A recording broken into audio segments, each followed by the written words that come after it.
Hey there, Hofstra fans. Welcome to this week's edition of the WB Mason Coaches Report, right here on GoHofstra.com. I'm Mike Sullivan, joined as always by head coach of the Hofstra men's soccer team, Richard Nuttall. Coach, how's it going today? Yeah, good, thank you. Coming off a one-game week, Coach, on the road against Northeastern, reigning conference champs. You fall to the Huskies 2-0. They get a first half goal and then a one on a penalty kick in the second half. Take me through it. What did you think of the game?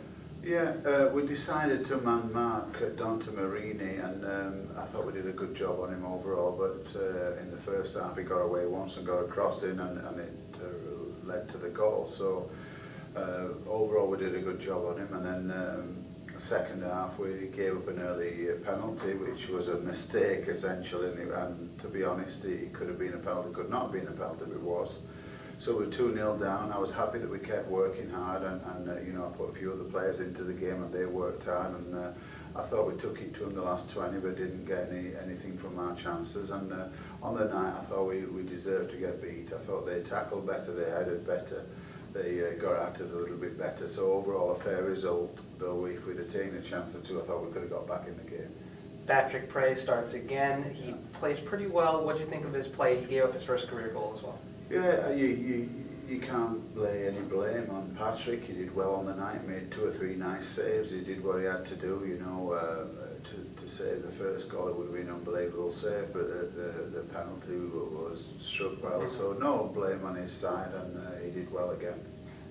You look at offensively, you mentioned the final 20 minutes you thought you had some chances, but defensively, what did Northeastern do well that prevented you from getting a goal? Yeah, I think they battled well, and then they were compact in the back, and they won the tackles and the headers and the 50-50s that they had to do, and I thought they dropped deep and didn't let us get in behind them. Still created chances though, so I'm happy about that, but for me they defended very well as a unit. Now, we look ahead to this week, a couple of games on tap in your conference slate. James Madison Wednesday at home. You go on the road this week and you take on College of Charleston, a team new to the conference. Your two CAA games and you split both of them.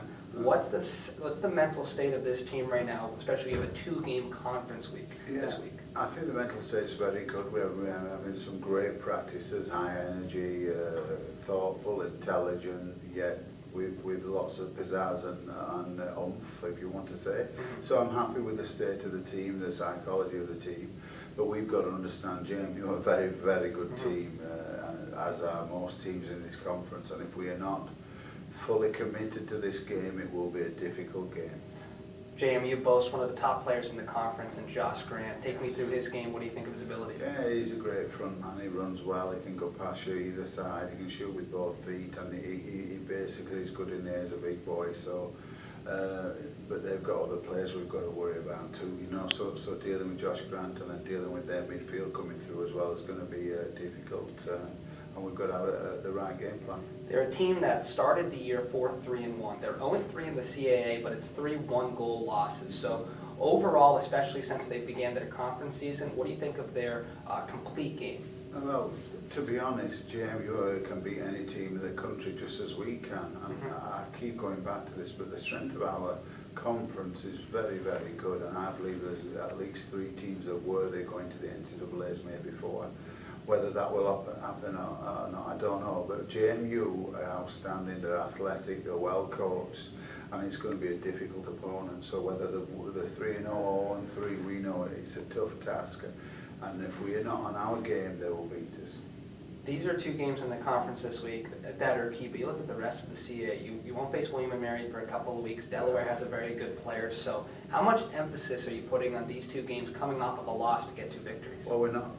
It's the same as we've always done. We look at this next game, we're not looking at the second game, we're just looking at the first game, and we set up our game plan, organise a team as we want to play, have our mentality right for this game. Nothing further forward than that, just total focus on the JMU game.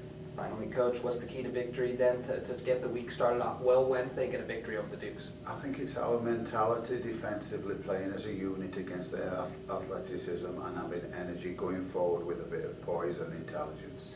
The Hofstra Pride men's soccer team, a couple of games on tap this week. Wednesday at home against James Madison. This weekend they'll head down and take on the College of Charleston. For head coach Richard Nuttall, I'm Mike Sullivan. Thanks for tuning in to the WB Mason Coaches Report.